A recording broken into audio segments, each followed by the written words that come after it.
நீங்கள் பார்த்து கொண்டு இருப்பது உங்கள் கௌசிகா ரிவ்யூ. சரி வாங்க வீடியோக்குள்ள போய் என்னென்ன நடக்க போகுது அப்படின்ற இன்ட்ரெஸ்டிங்கான விஷயத்தை தான் நீங்க இந்த வீடியோவில் பார்த்து தெரிஞ்சுக்க போறீங்க. அதுக்கு முன்னாடி நம்ம தீபிகா எங்க இருக்காங்க, என்ன பண்ணிருக்காங்க அப்படின்னு சொல்லிட்டு பாத்தீங்கன்னா ஜெயில் தாண்டி உனக்கு கரெக்டான ஒரு இடம் அப்படின்னு சொல்லிட்டு தீபா கட்டின புருஷனே ஒரு பக்கம் நம்ம தீபிகாவை பிடிச்சி கழுத்தை பிடிச்சி ஒரு பக்கம் வெளியே தள்ளிட்டாரு. அதே சமயத்துல மறுபக்கம் நம்ம விஜய் ஒரு பக்கம் உன்னிக்காம ஒட்டே வர்றான் பாரு வேட்டக்காரன் அப்படின்னு சொல்லிட்டு ஓடி தேடி எங்க பார்த்தாலும் ஒரு பக்கம் நம்ம தீபிகா காணோம் அப்படின்ற மாதிரி தான் ஒரு பக்கம் ஆயிப்போச்சு. அதே சமயத்துல மறுபக்கம் நம்ம விஜய் வெண்பாவை எப்படியான கண்டுபிடிச்சலாம் அப்படின்னு சொல்லிட்டு தீவிரமான ஒரு முயற்சியோட எல்லா தவிர கோயிலுக்குள்ளும் யார் ஃபோன் பண்றாங்களோ எல்லாத்தாக்கும் போனாரு. ஆனா எங்கேயுமே எந்த ஒரு பலன் இல்லை. ஆனா அதே சமயத்துல நம்ம மல்லியோட புத்திசாலித்தனத்தினால இப்ப நம்ம வெண்பா கிடைக்க போறாங்க. அது மட்டும் இல்லாம இந்த விஷயத்தையும் விஜய் தெரிய வந்தது. விஜய்க்கு ஒரே சந்தோஷம்.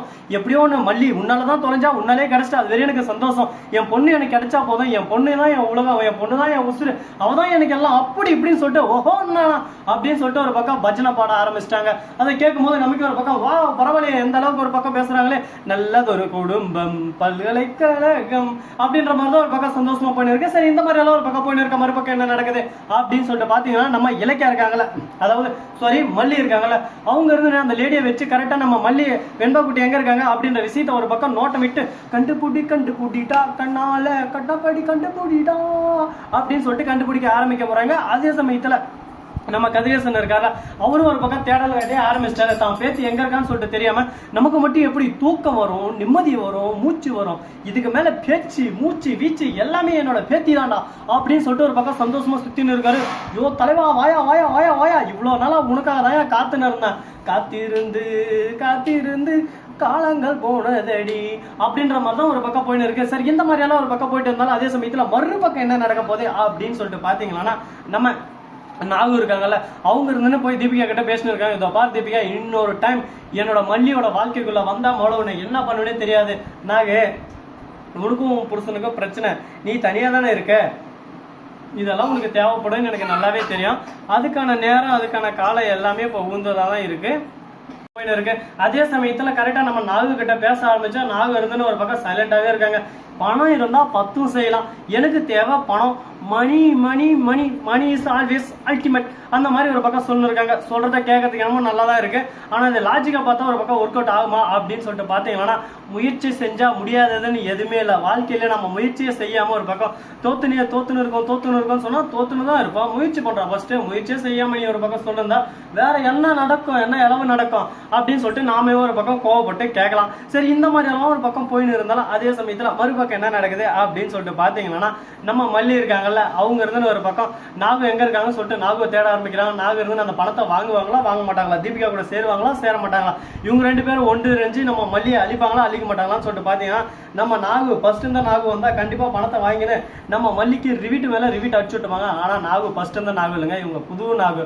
இவங்களை பொறுத்த வரைக்கும் மல்லி சந்தோஷமா இருக்கணும், மல்லியோட வாழ்க்கையை சந்தோஷமா அமைச்சு தரணும். நம்ம வாழ்க்கைக்காக மல்லி எந்த அளவுக்கு ஒரு பக்கம் போராட்டத்தில் ஈடுபட்டா அதே மாதிரி அவரோட வாழ்க்கை நல்லா இருக்கணும் அப்படின்றதுக்கோசரம் நம்ம கஷ்டத்துக்கு மேல கஷ்டம், நஷ்டத்துக்கு மேல நஷ்டம், துக்கத்துக்கு மேல துக்கம், பாடா படணும் ஓடா உழைக்கணும் அப்படின்னு சொல்லிட்டு பேசிட்டு இருக்காங்க. இதெல்லாம் கேட்கறதுக்கு என்னமோ நல்லா இருக்கு, ஒர்க் அவுட் ஆகுமாப்பா அப்படின்னு சொல்லிட்டு பாத்தீங்கன்னா முயற்சி செஞ்சா முடியாது எதுவுமே இல்லை பாஸ், எல்லாமே கண்டிப்பா நடக்கணும்ன்ற நேரத்துல கண்டிப்பா நடந்தே தீரும் அப்படின்னு சொல்லிட்டு பேசிட்டு இருக்காங்க. இதை பேசுறது என்னமோ கேட்கறதுக்கு என்னமோ நல்லா தான் இருக்கு.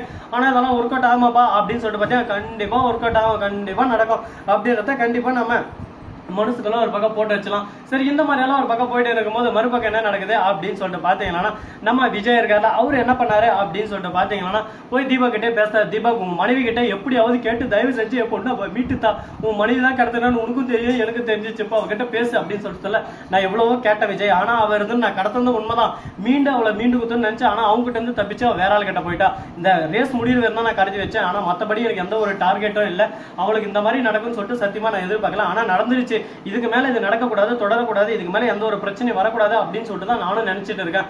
அது எப்படியாவது நான் மீண்டு இந்த பிரச்சனைல இருந்து எப்படியாவது காப்பாற்றுவேன், எதுக்கும் கவலைப்படாத, ஒரி பண்ணிக்காத அப்படின்னு சொல்லிட்டு சொல்ல. யோ நீ சொல்றதுக்கு என்னமோ நல்லா தான் இருக்கு, உங்க வீட்டுல அந்த கஷ்டம் நடந்திருந்தா உனக்கு அதோட கஷ்டம் தெரிஞ்சிருக்கும், உன் குழந்தை தொலைஞ்சும் போது நீ எப்படி பாடப்பட்ட, நான் இப்ப எப்படி பாடப்பட்டேன்னு தெரியுது இல்லையா உனக்கு அப்படின்னு சொல்லிட்டு விஜய் ஒரு பக்கம் பேச்சு வீச்சுக்குன்னு பேச ஆரம்பிச்சிடறாரு. உடனே யோ விஜய் வார்த்தையை அள்ளி கொட்டாதே, மனசு கஷ்டமாயிருச்சு. ஒரு பக்கம் நானும் முடிஞ்ச வரைக்கும் என் மனைவி கிட்ட சொல்லிட்டு தான் இருக்கேன், அந்த தான் கேட்கவே மாட்டேன்றா. நானும் ஒரு பக்கம் சொல்லி எனக்கு என்ன பண்றதுன்னே தெரியல. வாழ்க்கையும் ஒரு பக்கம் வெறுப்புல இருக்கேன், நீ ஒரு பக்கம் வீசி வீசி வீசி என் மனசை கஷ்டப்படுத்தாதியா, என்னால அதுக்கு மேல தாங்க முடியாது அப்படியே சும்மா நொந்து போயிடுவேன், நூடுல்ஸ் ஆயிடுவேன் அப்படி இப்படின்னு சொல்லிட்டு டைலாக் எல்லாம் ஒரு பக்கம் விட்டுன்னு இருக்காங்க.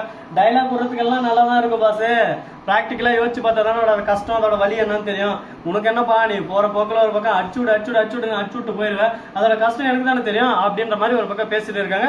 அதே சமயத்தில் திடீர்னு நம்ம விஜய்க்கு போன் வருது ஒரு நபர் கிட்ட இருந்து.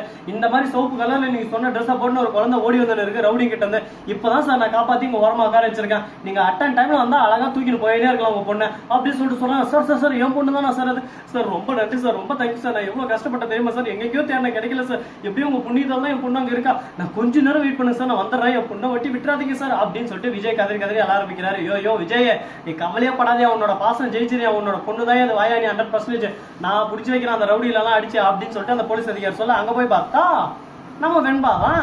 அதே சமயத்துல மல்லிங்கிறாங்க, நாகுங்கிறாங்க. ஒரே ஷாக்கு விஜய்க்கு, என்னடா இது, நம்ம அப்படி போய் இப்படி போய் அப்படி போய் இந்த இடத்துல வந்து நின்றா, இவங்க ஸ்ட்ரைட்டா வந்து நின்ட்டாங்க, இதெல்லாம் எப்படி ஒத்துக்க முடியும் சொல்ல பார்க்கலாம். எந்த ஒரு விஷயமும் நாம ஒரு பக்கம் போயிட்டு சுத்தி வர இவங்க ஸ்ட்ரைட்டா வந்துட்டா நமக்கு எப்படி ஒரு பக்கம் வெக்ஸ் ஆயிரல, என்னடா இது போடாடே காரமோ அப்படின்ற மாதிரி ஒரு பக்கம் கடுப்பாயிட்டு அடுப்புல வச்ச மாதிரி இருக்கும் நமக்கே ஒரு பக்கம். அதெல்லாம் நம்ம பொறுத்து தானே அவனை பொறுத்தார் பூமி ஆழ்வார். ஓகே சரி நண்பர்களே, இந்த வீடியோ பிடிச்சிருந்தா லைக் பண்ணுங்க, கமெண்ட் பண்ணுங்க, ஷேர் பண்ணுங்க, டிங் பெல்ல தட்டி விட்டு போங்க, அப்பதான் நாம போற அடுத்தடுத்த வீடியோ உங்களுக்கு உடனுக்குடன் வரும். மிக்க நன்றி, தேங்க்ஸ் ஃபார் வாட்சிங், டாடா, see you, நன்றி, வணக்கம்.